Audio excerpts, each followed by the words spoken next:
कोई खबर आपके अखबार में छपती है और वही खबर दूसरे अखबार में छपती है शब्द ब शब्द, तो ये माना जाएगा कि वो खबर नहीं विज्ञापन है। राइट? तो आपकी खबर खबर होनी चाहिए, आपका विज्ञापन विज्ञापन होना चाहिए। ये आपको, हाँ जी, अब भाई इसका मतलब नहीं कि थोड़ा बहुत शब्द परिवर्तित करके उसका भाव हम लोग पकड़ लेते हैं। भाई हम अध्यापक हैं भाई, ये समझो ना। तो हम आपको बता रहे हैं कि भाई आप भी शुचिता पूर्वक बर्ताव करें, जैसे कि हमसे अपेक्षा की जाती है और पॉलिटिकल पार्टीज और पब्लिक से की जाती है। तो ये चुनाव केवल उन लोगों का नहीं है, ये आप लोगों का भी और हम लोगों का सबका है। तो उस नजरिए से बात कही जा रही है। ठीक है, अब देखिए वो बात जो मैं कर रहा था, आइए आगे।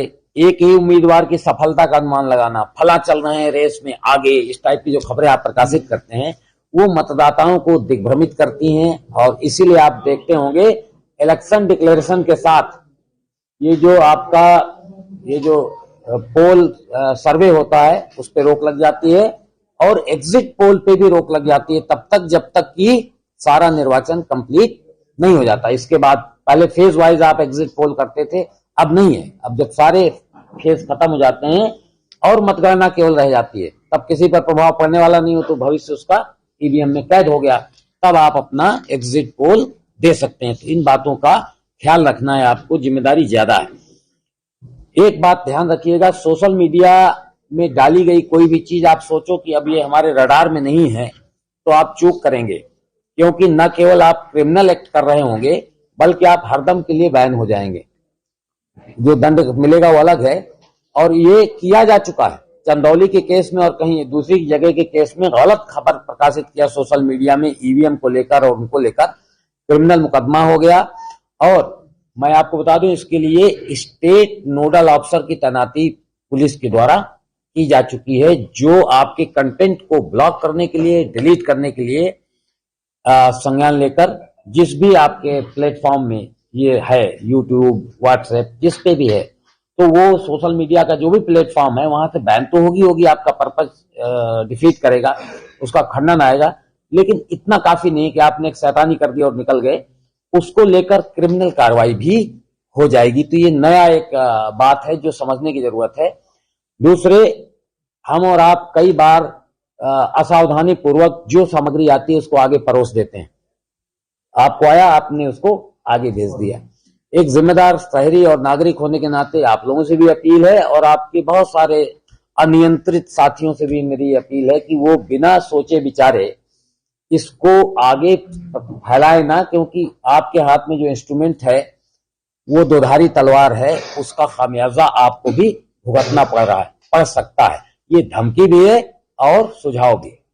आप बचे रहें, इसलिए मैं सुझाव देता हूं। आप करोगे तो धमकी है, मैं छोड़ूंगा नहीं। आप पकड़ में आओगे तो कार्रवाई हो जाएगी। आपका मतलब जो आपके ऐसे लापरवाह साथी हैं, अगर आप उनमें से हैं तो अपने को भी उसमें शामिल कर लें, नहीं है तो कोई बात नहीं। एक और बात है,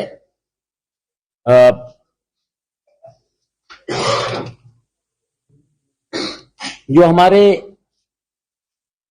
प्रेस के लोग हैं, मतलब प्रिंटिंग प्रेस के लोग, हालांकि आप लोग उससे जुड़े नहीं, लेकिन जानकारी के लिए मैं बता दूं, क्योंकि आप उसको खबर की तरह प्रकाशित कर दोगे तो हमारा लाभ होगा। एक तो कोई भी प्रिंटिंग प्रेस का व्यक्ति बिना सूचना दिए हुए कोई प्रिंटिंग सामग्री प्रिंट नहीं कर सकता। तो उसको हर प्रति में लिखना होगा कितनी कॉपी पे है, क्या सामग्री, क्या कंटेंट है, और उसकी प्रायर सूचना हमको देनी पड़ेगी। तो ये हम उनको भी, सारे प्रिंटिंग प्रेस को भी सूचित कर रहे हैं, ताकि हम उसको इलेक्शन के खर्चे के नजरिए से उसे बुक कर सकें। नहीं कि आपने एक पंपलेट छपवाया और कितने पंपलेट छपे नहीं मालूम, तो आप शो कर दोगे 10,000 और छाप लिया आपने 10 लाख, तो उसमें वो हाँ, वो संख्या उसमें आना आवश्यक है। तो ये आपसे डायरेक्टली रिलेटेड नहीं, लेकिन कुछ साथी ऐसे हो सकते हैं जिनका अखबार का प्रिंटिंग प्रेस हो और साथ साथ ये काम भी होता हो, ऐसा हो सकता है। तो मैं इसलिए ये बात को मैंने यहाँ पर कह देना उचित समझा। कुछ और बात रह गई क्या? आईडीएम था हमें लगता है हमने एक्सटेम्पोर सब बोल दिया।